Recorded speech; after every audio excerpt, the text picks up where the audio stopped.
Welcome back to our channel, where we dive deep into the most intriguing mysteries, clever investigations, and puzzling events that leave everyone guessing. Today, we have a story that will take you through hidden motives, secret letters, and the careful deductions of a brilliant mind. From the very first clue to the final revelation, this tale will challenge your intuition and keep you on the edge of your seat. So settle in, pay attention to every detail, and join us as we uncover the truth behind the curious case of Arthur Crofton and the extraordinary events surrounding his disappearance. The Mysterious Visitor by R. Austin Freeman.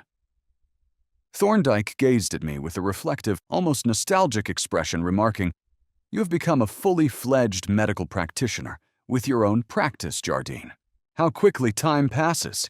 It seems only yesterday you were a wide-eyed student staring at me from the front bench of the lecture theater, eager, attentive, and perhaps a little overwhelmed by the sheer volume of knowledge presented." "Did I truly gape?" I asked, incredulous amusement flickering across my features. "Metaphorically," Thorndyke replied, a faint smile tugging at his lips to denote ostentatious attention. "You always absorbed my lectures with an intensity that suggested you took every word to heart, as though each might prove crucial in your future practice. May I inquire," he continued, leaning slightly back, "have you ever found my lectures genuinely useful in your medical career? Have they informed your practice in ways you perhaps did not anticipate?" I hesitated, reflecting on the monotony of most of my recent cases. I cannot claim to have encountered any truly thrilling medico-legal experiences since the extraordinary cremation case involving Septimus Maddock, you know the one. "That reminds me," Thorndyke said thoughtfully. "There is a matter I wish to discuss with you, though it may seem trivial. I value your opinion even if it is, strictly speaking, not my concern, for it involves one of my patients. It concerns a gentleman named Crofton, who has disappeared rather unexpectedly," I began. "Would you seriously consider that trivial from a medico-legal perspective?" Thorndyke's eyebrows rose. His curiosity clearly piqued, reflecting the seriousness with which he weighed even seemingly minor anomalies. "It is on the surface nothing alarming," I said cautiously. "He merely went on holiday and has not communicated with friends recently. Yet his sudden disappearance unsettles me slightly, as it departs from his usual patterns and habits, which are typically reliable. Crofton is a man of regular routines and disciplined correspondence. That this pattern has changed seems significant, given his highly neurotic disposition and a family history that is less than ideal. This deviation, though minor, may reveal more than is apparent." "That is a concise sketch," Thorndyke noted, nodding, "but it lacks substance. I require a full account from beginning to end so that I may understand the context fully." "Very well," I said, "but do forgive my verbosity as I proceed. Crofton is a nervous, anxious individual, perpetually fretting about money and material concerns. Lately, his anxiety has escalated. He becomes agitated about his financial stability, imagining himself on the brink of bankruptcy, though such fears are largely unfounded and exaggerated. I am acquainted with his family to some extent," I explained. "Mrs. Crofton assured me that while their means are modest, they are sufficient. Nevertheless, Crofton's worries only intensified as he could not remove financial matters from his thoughts, compounding his stress. To help him, I advised a change of scenery, perhaps a boarding house, where he might encounter new faces and activities. Surprisingly, he chose instead to retreat to his bungalow at Seasalter, near Whittle, a property he rents seasonally. He intended to spend his days alone, enjoying sea bathing and country walks. I feared this solitude, knowing the strong family history of melancholia and disturbing rumors regarding suicide. Being alone was the last thing he needed to recover his peace of mind. Thankfully, Mrs. Crofton's brother Ambrose offered to accompany Crofton for a weekend to provide company and reassurance, promising subsequent visits whenever feasible. Crofton departed with Ambrose on Friday the 16th of June, leaving with cautious optimism but lingering concern. For a time, all seemed well. Crofton's spirits improved, and he wrote to his wife with admirable regularity 2 or 3 times per week. Ambrose visited frequently, reporting that Crofton intended to move on to Margate for further change, seeking more stimulation and distraction. As expected, Crofton did not return to the bungalow. Eventually, a letter arrived from Margate written at the bungalow, but postmarked Margate, dated the same day. The discrepancy deepened the mystery, subtly hinting at developments yet unseen and raising more questions than it answered. The 16th of July, boldly stamped on the envelope, marks the date of the letter itself.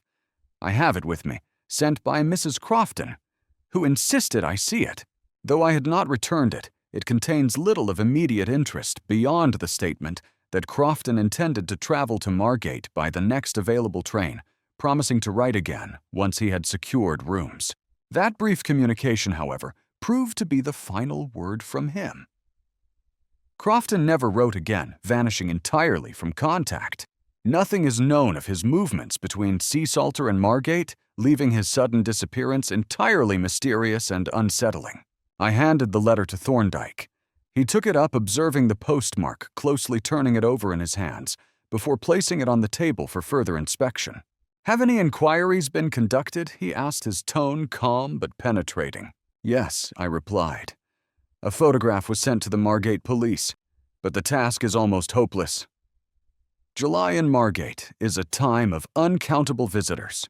Thousands of strangers arrive and depart daily, mingling in a chaotic, ever-changing crowd. He may not even be there now.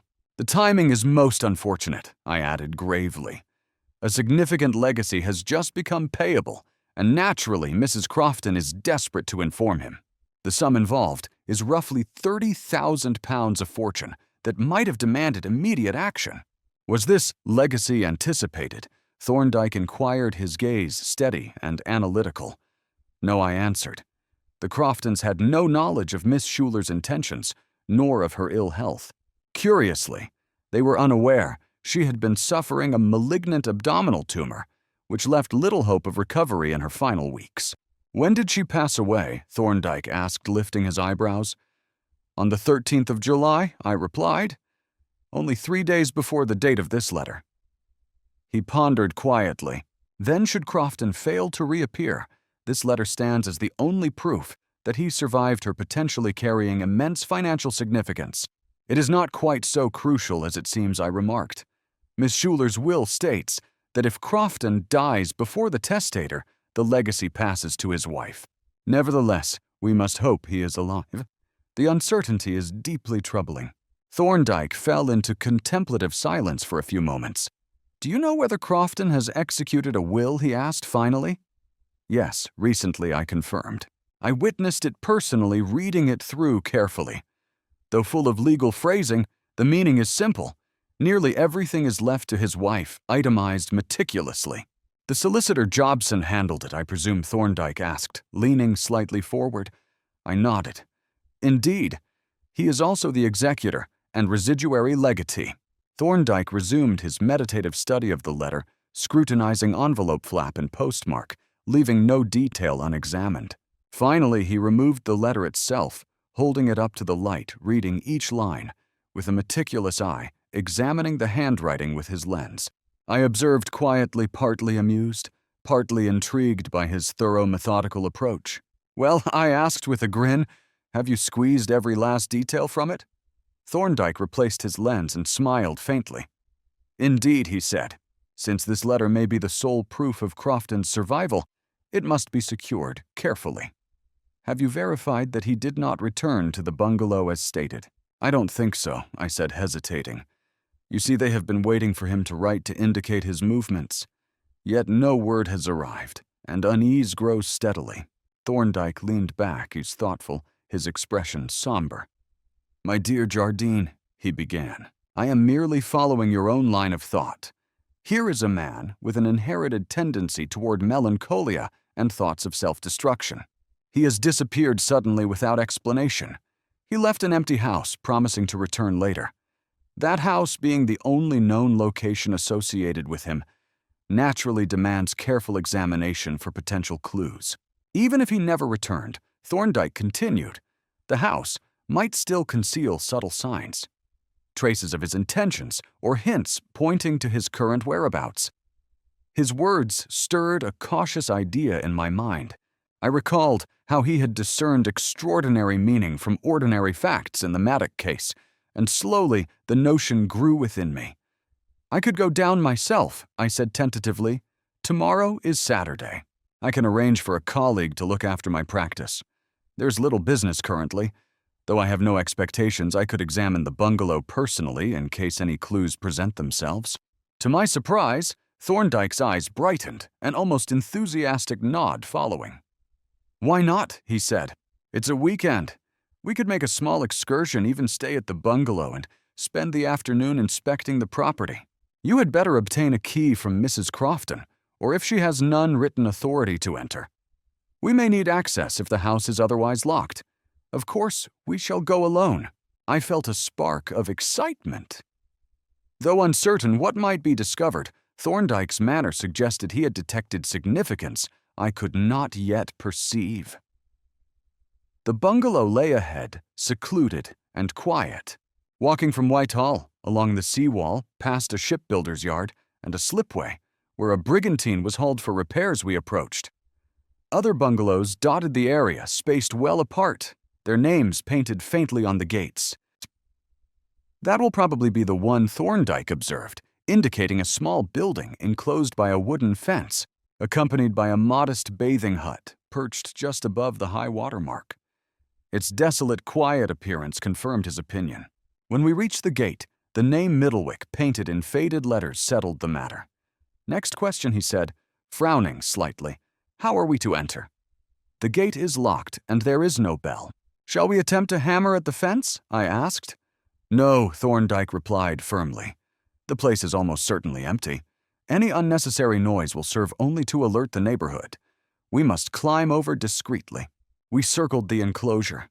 There was no alternative gate, no tree, no cover to mask our movements. "No help for it, Jardine?" he said, sighing. Then, placing his green canvas suitcase on the ground, he grasped the fence top. With a swift, almost acrobatic motion, he swung himself over the barriers, landing lightly on the other side, a grin flickering at the corner of his mouth. "Follow carefully," he whispered. "We must tread lightly." I picked up the green canvas suitcase and handed it carefully to Thorndyke, following him closely. Every step was measured as I glanced around to ensure no passerby would see us. Well, I whispered, "Here we are at last. The question is, how exactly shall we enter through a door, a window, or some other secret entrance that might exist?" We carefully walked around the bungalow, inspecting the rear entrance. The back door was tightly locked and bolted at both top and bottom, a fact Thorndyke confirmed efficiently using his slender knife blade. All the windows were casements and securely fastened with small metal catches. There was no sign of forced entry. Everything looked as if the bungalow had been deliberately closed up awaiting someone's return. "The front door will be our best option," Thorndyke murmured thoughtfully. "It cannot have been bolted unless someone used the chimney. My tool should manage a simple lock without difficulty, given the type of fitting." From his pocket, he produced a small, shiny instrument, a curious implement called a smoker's companion. I had no idea how it worked, but it looked ingeniously designed for manipulating basic locks. After a few careful adjustments and precise movements, the tool engaged the lock. A small click, a turn of the handle, and slowly, almost imperceptibly, the door swung open, giving us access to the interior of the dimly lit bungalow. I called out briefly to check for any inhabitants, but no reply came. We stepped inside, moving carefully. The living room appeared immediately as there was no hallway. We halted to examine the space with attentive eyes. Though it was early afternoon, the room seemed unusually dark. The blinds were lowered curtains drawn, casting heavy shadows. A faint chill of unease crept over me as my eyes slowly adjusted to the gloom. "It looks," I muttered, squinting into the shadows, as if someone had deliberately left the room dark, perhaps to conceal something. "It feels strangely abandoned, yet deliberately maintained." Thorndyke agreed, approaching the front window. He drew back the curtains and lifted the blind, revealing a half curtain of green serge covering the lower part. Bright sunlight flooded the room, illuminating the somber interior. He positioned himself with his back to the window, letting the light fall across the walls, furniture, and particularly the floor. His gaze moved deliberately, carefully inspecting every item, noting details that would escape most eyes. Bending down, he picked up a short, burnt match lying beneath the table opposite the door. His expression was thoughtful as he observed two small spots of candle grease on the linoleum near the table's legs. He then cast his eyes on the mantelpiece and from there to the ash bowl on the table. "Minor discrepancies," he said softly, "but they could be important. Even the smallest irregularity might hint at something significant. The room is impeccably neat," he continued, "every object in its place, the matchbox above the mantel, the ash bowl ready for burnt matches. Yet here lies a burnt match on the floor, not from the usual set." He lifted the ash bowl, revealing two burnt matches, identical to the one on the floor. One was nearly burnt to a stub, the other only half consumed. These details suggest something he observed, a discrepancy small, yet meaningful to an attentive observer. Every shadow, every object seemed to speak silently. The arrangement of furniture, the light falling unevenly, even the half-burnt matches hinted at subtle movements. Perhaps someone who had been here, but had left clues only a trained eye could decipher. "I don't know." I admitted that either the suggestion or the discrepancy is very obvious to me. My voice sounded hesitant in the dim room, echoing faintly against the walls. Thorndyke moved deliberately over to the mantelpiece, picking up the matchbox from its appointed case. His hands were steady, precise, as if every motion carried significance beyond the ordinary. "You see," he said, opening the box carefully, "this box is nearly full, and it rests in its usual place. Yet we find a small burnt match right under the table opposite the door." He lifted two more from the ash bowl beneath the hanging lamp, laying them side by side for inspection. "A reasonable inference," he continued, "is that someone entered in the dark, striking a match as they came. That first match," he said thoughtfully, "must have been from a box carried in the person's pocket. It burned out quickly. A second match was struck while lighting the lamp's chimney, and a third to illuminate the room fully." I frowned, trying to follow his reasoning. If that person was Crofton, why would he strike a match when the box is right here? And why discard it carelessly on the floor? "You mean the suggestion is that the person was not Crofton," I said, and Thorndyke inclined his head, eyes glinting. "Exactly. Crofton never carries matches in his pocket. He uses wax vesters in a silver case. Could it have been Ambrose?" I ventured. Thorndyke shook his head slowly. "Unlikely. Ambrose prefers a small petrol lighter. The discrepancies are small, but they point towards someone unfamiliar with the room." He paused, glancing critically at a small keyboard mounted on the wall. One or two keys hung idly marked with tiny ivory labels, their names inscribed neatly beneath each peg, suggesting habitual order. Opening a corner door, he showed me the kitchen. "We'll note little here," he murmured, closing it and moving to an adjoining room. This gave access to a bedroom, likely an extra room kept for guests. "The blinds are open," he observed as we stepped inside. "The room appears orderly, as if tidied recently, though the bed shows no signs of actual use. Everything is placed in expected positions." After a careful inspection, he returned to the living room, crossing to the remaining door.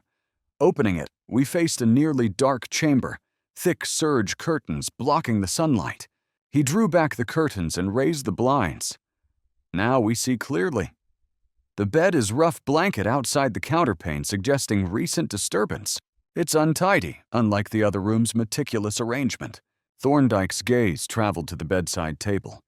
"Here," he said, "are more discrepancies. 2 candlesticks, one with a burnt-out candle, the other heavily used. 5 burnt matches lie scattered, 2 large from the box, 3 small mere stumps." He lifted the second candle from its socket. The wax ran to the bottom, leaving a clear impression of a thumb, apparently left-handed, pressed while still warm. Note also the mark on the table from a tumbler. "Some liquid must have spilled," I murmured, leaning closer. "It's not water, yet. No tumbler remains." "Could it be an old mark?" Thorndyke shook his head. "It appears fresh. Hardly Crofton's habit to leave such evidence behind." He bent to examine the floor. "And see these spots here," he said, pointing to 1 or 2 faint stains. "The candle might have been carried outdoors, leaving traces, or someone has been moving through the room unnoticed." Thorndyke walked over to a chest of drawers standing near the door. He pulled open a drawer, glancing inside, noting it was full of neatly folded clothes. A faint, amused smile spread across his face. "Come around here, Jardine," he whispered, low and deliberate. "Take a peep through the crack of the door." I obeyed, pressing my eye to the narrow gap, heart slightly racing. Through the slit, I looked across the living room toward the end window. Above the half curtain, the unmistakable top of a constabulary helmet appeared, glinting faintly in the dim light. "Listen," Thorndyke murmured. "They are in force." From the kitchen, a furtive scraping noise emerged, soft and deliberate, suggesting the careful work of a pocket knife on a window catch. The window creaked open stealthily and a cautious step sounded on the floorboards. The kitchen door opened next, softly, revealing someone tiptoeing across the living room. A burly police sergeant appeared framed sharply in the bedroom doorway. "Good afternoon," Sergeant Thorndyke greeted him with a genial smile, calm and composed. The sergeant's initial suspicion lingered in his eyes as he studied our unusual presence. "Yes, all very well," the sergeant responded cautiously. "But who might you be, and what business brings you to this house at this hour?" Thorndyke briefly explained our mission. We presented our cards along with the Mrs. Crofton's written authority. Instantly, the sergeant's stiffness dissolved, replaced by professional courtesy and attentive interest. "It's all right, Tompkins," he called to an unseen colleague. "Shut the window and exit by the front door. Gentlemen, you have my apologies, but the neighbor tipped us off. He saw you pick the front door lock." Thorndyke admitted the truth with a faint chuckle, acknowledging the awkwardness of the situation. Together, we walked across the living room toward the kitchen, careful and deliberate in our steps. The sergeant's presence seemed to restrain casual comment, yet I noticed Thorndyke cast a meaningful glance at a frying pan on the stove. Congealed fat in it struck me as another minor discrepancy. Crofton, fastidious as ever, would hardly leave it in such a state, particularly when all other surfaces showed signs of careful arrangement. No unwashed tumbler was in sight either. Returning to the living room, Thorndyke paused near the key rack, eyes scanning the arrangement with precision. "Well," remarked the sergeant, "if he ever returned. It's clear he's not here now." "You've surveyed the premises thoroughly," the sergeant continued, nodding. "All except the bathing hut, I presume," Thorndyke responded, lifting its labeled key from the rack, ready to complete the inspection. The sergeant laughed softly, noting he's unlikely to have taken up residence there. Still, thoroughness counts. Both the front door key and gate key are missing. He's clearly gone. "That is a reasonable inference," Thorndyke admitted. "But let's finish the survey completely." He led the way into the garden to the locked gate producing the smoker's companion. With skillful hands, he inserted its prongs into the keyhole. "Well, I'm sure," exclaimed the sergeant. "That's an odd tool, but you seem quite adept with it. Might I examine it?" He studied it carefully, eyes intent, almost as if plotting to reproduce its mechanism. By the time he handed it back, we had descended to the bottom of the bank beneath the seawall. Thorndyke then inserted the key into the lock of the bathing hut, turning it smoothly. The sergeant returned the smoker's companion, still observing with quiet fascination. Thorndyke pocketed the smoker's companion, then turned the key in the lock and gently pushed the door open. The officer recoiled with an audible exclamation of surprise and alarm.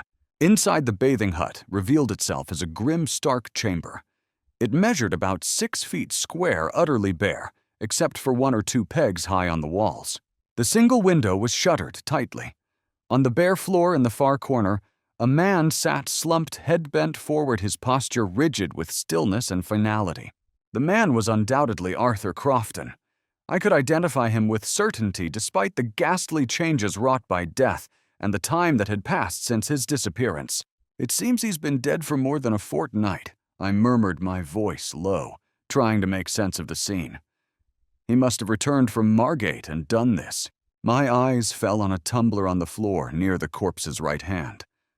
"That will probably be the missing tumbler," I concluded quietly. Thorndyke nodded absently, examining the hut's sparse interior. "I wonder," he said thoughtfully, "why he didn't shoot the bolt instead of locking himself in. And what has become of the key he used?" His glance turned to the sergeant. With a mixture of reluctance and curiosity, the sergeant advanced to inspect the deceased's clothing, pulling open pockets carefully as if fearing what he might find inside. "Ah, here we are," he exclaimed after a moment, drawing a key from the waistcoat pocket. It bore a small ivory label. Thorndyke took it, examining it closely, even showing a hint of surprise. Producing an indelible pencil, Thorndyke wrote on the label, "Found on body." Then he paused, speaking quietly. "The first step is to ascertain if it fits the lock." "Well, it must," said the sergeant, uncertain. He locked himself in with it undoubtedly. Thorndyke's expression remained calm, yet his eyes suggested he had already considered a troubling possibility. "That's the point," he replied slowly. "It doesn't quite match the other key." He drew out the key from the hut we had brought and handed it to me, then tried the key from the corpse's pocket. It would not fit the lock, not at all. Even attempting to insert it failed completely. The sergeant's skeptical expression vanished, replaced by sudden horror and confusion. He took the key back from Thorndyke, trying again in disbelief. Standing upright, he stared about the hut, eyes wide, mouth slightly open, at the inexplicable mismatch. "This is a facer," he muttered. "It's the wrong key." Thorndyke agreed calmly. "There may be another key on the body. Let's be thorough." The sergeant searched meticulously, emptying pockets, producing a handful of small keys. None matched the hut's door, nor the bungalow, nor the garden gate. Again, the sergeant drew himself up, turning to Thorndyke with a mixture of incredulity and suspicion. "There's something very fishy about this affair," he said flatly. "There certainly is," Thorndyke agreed. The door was locked, but not from within. The wrong key in the body's pocket was presumably placed there by someone else. Additionally, he continued surveying the scene, a tumbler has vanished from the bedside table. Candle grease marks appear on the floor, suggesting someone may have moved a candle near the door's corner. There was no candle remaining in the living room, but in the bedroom lay one carried without a candlestick. Remarkably, it bore a clear impression of a thumb, distinct and precise. "First, we must take the deceased's fingerprints," Thorndyke said calmly. "Jardine, would you fetch my research case from the bedroom?" I ran back to the house, mindful of observation from the neighboring bungalow. Carrying the case, I returned to the hut. Thorndyke held the tumbler delicately in his gloved left hand, examining it carefully against the light with the aid of his lens. He handed me the lens. "Look carefully, Jardine. Notice something remarkable. There are impressions of two different left thumbs, clearly belonging to different people," he observed, studying the glass. "You remember," he continued, "the tumbler stood by the body's right hand, while the table showing a mark lay at the left-hand side of the bed. That is significant." Having noted the thumbprints, he placed the tumbler carefully on the floor, opened his portable research case, and retrieved a brass box with an ink tube, tiny roller, and small cards. Using the box lid as an inking plate, he meticulously took Crofton's fingerprints, recording all particulars on the cards. His movements were precise, deliberate, almost ritualistic in their methodical care. "I don't quite see the point of Crofton's prints," I said. "The other man's prints would be more revealing, surely." Thorndyke smiled faintly. "Undoubtedly. But first, we must prove these are not Crofton's. That print on the candle is crucial," he continued. "We need to confirm that it belongs to another person. Once finished, we can settle this definitively." He closed the case, handling the tumbler with care. Leading the way back to the house, the sergeant following silently, Thorndyke unlocked the bedroom door. He removed the candle, holding it to the light, and compared it carefully with the thumbprints on the cards. And there he said, "It is perfectly clear. This mark is of a left thumb, entirely unlike Crofton's, identical to the mysterious print on the tumbler. The stranger carried the candle from here to the hut. He probably extinguished it before leaving the house, then relit it in the hut." Thorndyke added, his eyes scanning both the cards and the physical objects in the room. The sergeant and I examined each item in turn: the tumbler, the candle, the cards. Then the officer asked cautiously, "Do you have any idea whose thumb this might be?" "You mean, does anyone have a motive for making away with Crofton Thorndyke?" replied calmly. "That, my friend, is a question for the coroner's jury. The prints merely show the presence of another party." "It's a clear case of willful murder," the sergeant muttered. Thorndyke offered no comment beyond instructions for careful safekeeping of the tumbler and candle. "Our proposed gypsy holiday is clearly impossible," he added with dry amusement. We left the hut, the sergeant already holding our cards, and made our way back to the station in silence. "I suppose we must break the news to Mrs. Crofton," I ventured. "Hardly our concern," Thorndyke replied. "Leave it to the solicitor or Ambrose. If you have the lawyer's address, send a telegram. Arrange a meeting at 8 this evening. Give no details, just say, 'Crofton found.' Mark the telegram, urgent to ensure he keeps the appointment he instructed, his calmness belying the gravity of the case." I sent off the telegram immediately, feeling a mix of urgency and unease. Soon afterward, the London train was signaled, which to our relief was a slow service. This gave us ample time to discuss the case thoroughly, and for me to reflect deeply on all the curious circumstances. As we settled into our seats, my mind wandered back to the sergeant's uneasy question, the one that Thorndyke had deliberately evaded: was there anyone with a clear motive to do harm to Crofton? The thought weighed heavily on me. It was a troubling question. The recent inheritance, the unexpectedly large legacy, and Miss Schuyler's will complicated the situation further. The will explicitly stipulated that if Crofton died before his wife, the sum would pass directly to her, leaving room for suspicion. Ambrose, the wife's brother, had been alone with Crofton in the bungalow for a period. No other person was reported to have been present. This simple fact, combined with the potential inheritance, made the circumstances intensely suspicious and filled me with unease. I found myself reflecting uncomfortably on these facts, wishing to discuss them openly with Thorndyke. Yet his careful reticence, his deliberate avoidance of the sergeant's pointed questions, suggested he preferred silence, choosing to communicate only through discreet channels. At precisely 8 o'clock, after a light dinner at a nearby restaurant, we presented ourselves at the solicitor's house. We were led into a quiet, book-lined study, dominated by a heavy writing table. The room had an air of formality, yet it was suffused with tension. Mr. Jobson, seated behind the table with pen in hand, looked up with mild surprise at Thorndyke. I suppose he began cautiously that Dr. Thorndyke is somehow connected to our confidential business. His tone was polite but cautious, reflecting the gravity of the matter. "Certainly," I replied promptly. "That is precisely why he is here." Jobson nodded, slowly absorbing the information, and then asked carefully, "And how is Crofton? Where exactly did you find him?" His voice was a mixture of curiosity and barely concealed apprehension. "I am sorry to report," I said, my voice low, "that he is dead. The discovery is most unfortunate. We found his body locked in the bathing hut, sitting in a corner with a tumbler beside him. Truly, it is a horrifying sight." "Horrible, horrible," Jobson exclaimed, visibly recoiling. "He ought never to have gone there alone," I added, emphasizing the unfortunate sequence of events. "It is particularly regrettable regarding the insurance matters, although perhaps minor, still complicated by the suicide clause." "I doubt the insurance will be affected," Thorndyke interjected, his tone calm, measured, and deliberate. "The coroner, I anticipate, will almost certainly record the verdict as willful murder." Jobson's eyes widened with disbelief, his face blanching at the assertion. "Murder," he repeated incredulously. "But you said he was locked in the hut. Surely that constitutes clear evidence of suicide." "He did not lock himself in," Thorndyke explained carefully. "There was no key inside. The door was locked from the outside, deliberately by another party." Jobson exhaled sharply, part relief, part horror. "Did you examine his pockets?" he asked. "Yes," Thorndyke responded.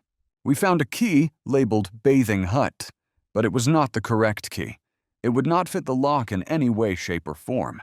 There is no question," he continued, "that the door was secured externally. The evidence indicates that a stranger entered the bungalow at night, executed the act with methodical care, and transported the body to the hut." "That seems suspicious," Jobson said faintly, "but I cannot fully believe it." It seems almost incredible." Thorndyke's calm gaze met his. Incredible as it may appear, the evidence is unmistakable and logically consistent. The intruder entered the bedroom during the night, performed the act, and moved the body to the hut. Thorndyke continued. He also took a tumbler and a candle, placing them at the scene to create a specific impression. The key was returned to its peg, and the candle replaced in its candlestick. By the light of the candle, placed carefully in the corner of the hut, he explained the stranger arranged the body meticulously. Every detail was deliberate. The act was performed with careful forethought, leaving sufficient evidence for an attentive observer. Then he secured the house and the garden gate, carefully pocketing the keys and taking them with him. The solicitor remained seated, almost speechless, his eyes fixed on Thorndyke, clearly astonished at the methodical and precise account he was hearing. After a pause, he finally found his voice. "How long ago do you suppose all this occurred?" he asked, his tone revealing both disbelief and unease. "Apparently on the night of the 15th of this month," Thorndyke replied, his voice calm and measured, betraying none of the tension that seemed to ripple through the room. Jobson's eyes widened. "But he wrote home on the 16th," he objected. "The letter was plainly dated the 16th. "Yes," Thorndyke said evenly. "Someone altered the date, adding a 1 before the 6, and it was subsequently posted at Margate on the 16th. I shall testify to this at the inquest, so the record will be clear." I observed the scene with growing curiosity. Thorndyke's normally composed, almost suave demeanor was replaced by a dry, stern precision. The solicitor, in contrast, was tense and unsettled, fidgeting slightly as he lit a cigarette, with a small match dropping it to the floor. The unspoken tension between them hinted at the gravity of what was being revealed, a weight that neither wanted to acknowledge fully. After a long pause, Jobson asked quietly, "Is there any clue as to who this stranger might be? The person we would ultimately hold responsible for Crofton's death." "The police are capable of identifying him, provided they locate him," Thorndyke replied. "Given all the facts that will emerge at the inquest, I believe his identity will become apparent. The evidence, while circumstantial, is strong and will likely point decisively to the individual responsible." Jobson's lips pressed together as he considered this. Finally, he asked in a low, husky voice, "Suppose they do find him. What evidence proves he actually killed Crofton?" "Direct evidence," Thorndyke said, raising an eyebrow. "I have not conducted a full post-mortem examination myself, but the circumstantial evidence taken in conjunction with the careful observations of the scene is compelling. It would be sufficient to secure a conviction, unless the suspect could provide an entirely plausible alternative explanation. And let me stress, a voluntary statement from the suspect carries far greater weight than one made under duress after being charged." The room fell silent. Jobson's gaze remained fixed on the floor, his thoughts evidently racing, while I watched the tension in his posture and expression contrasting sharply with Thorndyke's calm, controlled presence. Every gesture, every word Thorndyke spoke carried authority and precision, as if each fact he related had been meticulously weighed and measured. At last, Jobson rose, pacing the room a few steps before halting by the fireplace. He avoided Thorndyke's gaze, his voice low and deliberate. "I will explain exactly what happened," he said. "On the night of the 15th, I went to Seasalter, hoping to find Crofton at the bungalow. My aim was to inform him of Miss Schuyler's death and the precise terms of her will." "You were in possession of private knowledge, I take it?" Thorndyke asked, his voice calm but probing. "Yes," Jobson replied, his tone steady, but tinged with unease. "My cousin, Miss Schuyler's solicitor, had kept me fully informed regarding her health and the disposition of her estate. When I arrived at the bungalow, the gates and front door were both unlocked. The house was completely dark. I called Crofton's name repeatedly, but there was no answer. I struck a match to light the lamp and cautiously moved inside, my heart pounding at the eerie silence. I proceeded into the bedroom and struck another match. There, lying on the bed, was Crofton, completely motionless. I called out to him, but he made no response. Lighting a candle on the table, I immediately realized what I had suspected: he was dead, likely for at least a week. The sight of him alone in that lonely house was shocking and profoundly unsettling. My initial instinct, Jobson continued, his voice low and trembling slightly, was to rush out and raise the alarm immediately. But I paused, considering the circumstances, the isolation of the place, and the delicate situation with the estate. I wanted to ensure I handled matters correctly before alerting anyone. I stepped back into the living room, still grasping the candle, my mind racing with the enormity of what I had discovered and the implications it would carry. As I moved about the study, my eyes fell upon a letter lying conspicuously on the writing table. It was unmistakably in Crofton's own handwriting, neatly addressed to his wife. Curiosity, an irresistible gnawing curiosity, compelled me to pick it up and examine its contents. The envelope was unsealed, leaving me free to read its words.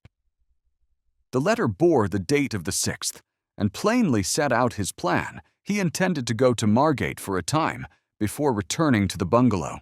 Reading that letter filled me with a complex, almost overwhelming temptation. It struck me instantly that by simply adding a 1 in front of the 6, thus altering the date from the 6th to the 16th and posting it at Margate, I could stand to gain £30,000. The sum glared at me in imagination as plainly as if it were written in ink across the walls. Yet I did not act immediately. I hesitated, weighing the risks and consequences. I drew down every blind, pulled the curtains tightly, and secured the house while my mind raced. The risk seemed minimal, unless by some chance someone came to the bungalow and noticed that the condition of the body clashed with the new date on the letter. I returned to the room and regarded the dead man. A burnt-out candle lay at his side. A tumbler containing the dregs of some dark brown liquid still rested near him.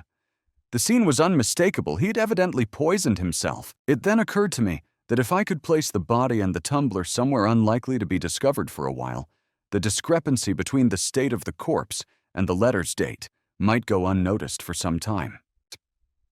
At first, no suitable location presented itself, but then I remembered the bathing hut. It was a solitary, obscure little building, and no one would think to look there. Anyone coming to the bungalow failing to find him there would simply assume he had not returned from Margate. I took the candle and the key from the keyboard and descended to the hut. Upon arrival, I found that a key was already in the door. Realizing my other key might not be an exact duplicate, I returned it to Crofton's pocket, never imagining it might not fit.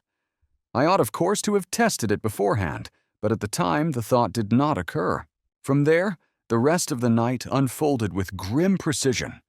Around 2 a.m, I carried the body down to the hut, arranging it carefully in the corner. I locked the door, retrieved the key, and returned it to its peg on the board. I removed the counterpane from the bed, noting some marks, and remade it with the blanket lying outside. By morning, I took the train to Margate and posted the letter after altering the date. The keys to the gate and the front door were cast into the sea, ensuring no easy trace remained. That, in essence, was what transpired. I know this may seem incredible, Jobson admitted softly, almost in anticipation of disbelief. But you have seen the body and can understand that I had no motive to kill Crofton before the 15th. Crofton had evidently died prior to that date. I would not say evidently, Thorndyke corrected quietly, his voice measured and precise. But as the date of his death is central to your defense, it would be wise to notify the coroner of its importance. The matter must be clear and documented. Walking home afterward, I could not restrain my curiosity. I still do not understand, I confessed. You seemed to sense a rat from the very beginning, and I cannot fathom how you pinpointed Jobson as the culprit. It remains a mystery to me. It would not be a mystery to a lawyer, Thorndyke replied calmly. The case against Jobson lay hidden in the details you provided at our first meeting. You yourself commented on the peculiarity of the will he drafted for Crofton. Crofton's intention had been to leave all his property to his wife. Yet, rather than stating this plainly, the will itemized each property possession and appointed a residuary legatee Jobson himself. On its own, this might appear as mere legal formality. But when Miss Schuyler's legacy was announced, the matter took on an entirely different aspect. That legacy had not been specified in the will, and therefore it could not pass to Mrs. Crofton. The stakes then were far higher than they appeared at first glance. The sum in question would naturally fall into the residue of Crofton's estate, and thus pass to the residuary legatee Jobson. That it would, I exclaimed, certainly, unless Crofton had revoked his will or drawn up a fresh one. The situation struck me as suspicious almost at once. It seemed clear that Jobson had prior private knowledge of Miss Schuyler's will and had prepared Crofton's will in a way that subtly aligned with it. Moreover, Miss Schuyler had died from a malignant illness, a fact her doctor must have known for some time, making it likely that Jobson had also been aware of her impending death. Summarizing the circumstances as you had described them, Crofton, who might have committed suicide, had disappeared, leaving no new will behind. Miss Schuyler passed away on the 13th, leaving a $30,000 legacy to Crofton if he survived her, and if not, to Mrs. Crofton. The crucial question then became whether Crofton was alive or dead, and if dead, whether his death occurred before or after the 13th. If he had died before that date, the legacy rightfully went to Mrs. Crofton, if after Jobson would inherit it. Then came the exceptionally convenient letter dated the 16th. Seeing that the date alone could secure $30,000 for Jobson, I examined it very carefully. The letter had been written in ordinary blue-black ink, which normally takes about a fortnight to darken fully in open air, and even longer, if enclosed. Through a lens, I noticed the 1, added in front of the original 6, was perceptibly bluer than the rest of the writing, indicating it had been added later. The question immediately arose by whom and for what purpose. The only plausible conclusion was that Crofton had died before the 13th, and the only person with any motive to alter the date was Jobson. By the time we left for Sea Salter, I was convinced Crofton was already dead, that the letter had been posted at Margate by Jobson, and that Crofton's body had been concealed somewhere within the bungalow premises. My task was merely to confirm these conclusions. Do you believe Jobson was honest with us? Yes, he admitted to his actions.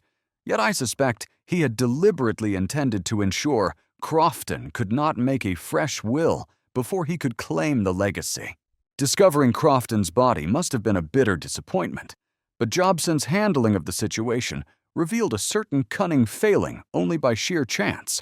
Ultimately, I believed his defense against the murder charge would hold, though he would inevitably face consequences for fraud linked to the legacy. And indeed, Thorndyke's prediction proved accurate. Jobson was acquitted of Arthur Crofton's murder, but is currently serving time for the forged letter and the rest of his overly clever scheme. And so concludes this astonishing tale of deception, hidden motives, and carefully plotted schemes.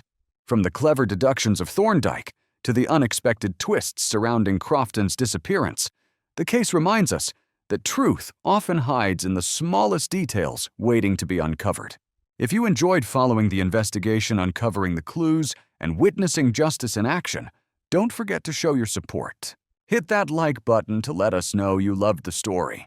Share it with friends who enjoy mysteries and clever detectives, and subscribe to our channel to join us on more thrilling journeys where every detail matters. Your support helps us continue bringing these captivating stories to life.